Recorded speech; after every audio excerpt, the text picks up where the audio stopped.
Հանդիսավոր միջոցառումներն ու հատուկ կառավարական Բանակը թալանում են նախկիններին թալանի համար մեղադրողները։ Պիտի ասեմ, այո, ձեր ղեկավարած բանակը ինձ մայկա ու տրուսիկ չէր տալիս։ Առանց ներքնազգեստի մնալուց են խոսում ռազմական շքերթի բյուջեն կուսակցական շահերի համար օգտագործողները։ Ուշադրություն են հրավիրում ընդդիմադիրները։ Իրանք բյուջեն, ամբողջ պետական բյուջեն համարել են իրանք ջեբի բյուջե։ Ոնց ուզել ծախսել են։ Նախորդին սահմանադրական դատարանում ԱԺ ընտրության արդյունքն անվավեր ճանաչելու համար հրավիրված նիստին Հայաստան դաշինքի ներկայացուցիչը հայտարարել է.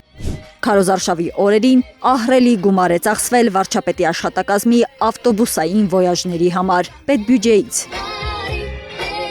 ՔՊ-ի օրացույց մցրած քաղաքացու օրվա համար 20 միլիոն դրամ է ծախսվել դարձյալ պետբյուջեից, այդ թվում 10,000 կրծքանշան բաժանելու համար։ Նիկոլ Փաշինյանը մի անգամ ասել էր, չէ՞ որ պետական բյուջեն մեր ընտանեկան բյուջեն է։ Ընդդիմադիր падգամավորը հիշեցնում է, կուսակցությունների ծախսերը ընտրական գործընթացների ընթացքում չեն կարող գերազանցել 800 միլիոն դրամը։ ՔՊ-ն քարոզարշավին ծախսել է 777 միլիոն դրամ։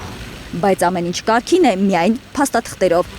Իրականում իշխանականները փորձել են տպավորություն ստեղծել, թե իրենց ծախսերը չեն գերազանցել 800 միլիոն դրամը, ասում են ընդդիմադիրները։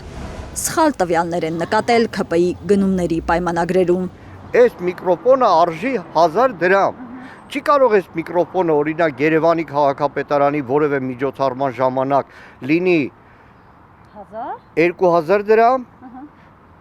Մայիսի 28-ի էլի քաղաքական քարոզչական ակցիա ռազմական շքերթի ժամանակ լինի 10000 դրամ, հետո ՔՊ քարոզարշավի ժամանակ լինի 500 դրամ։ Հախ ու հաշիվը կասկածելի է, գործարքը սրտի ընկերության հետ։ Ըստ ընդդիմադիրների, օրինակ Դոմինոյի, որ կազմակերպել է ամանորի տոնական միջոցառումներն ու դրոն շոուները, մեր ժամանակի հերոսը պետական մրցանակաբաշխությունը, աշխատանքի օրվան նվիրված շքերթ համերգը, Էրեբունի Երևան տոնակատարության առանձին միջոցառումներ ու ամենածախսատարը։ Մայիսի 28-ի զինվորական շքերթը մոտ 420 միլիոն դրամի պայմանագրով։ Խաշած հավինել հասկանալի է։ Խաշած հավինել է հասկանալի, որ Փաշինյանը թիմը անցել են բոլոր կարմիր գծերը, ընդգծում է ընդդիմադիր падգամավորը։ Ընտրատեղամասերում որտեղ չեղարկվել են ընտրությունները, հիմնական դերակատարը բանակն է։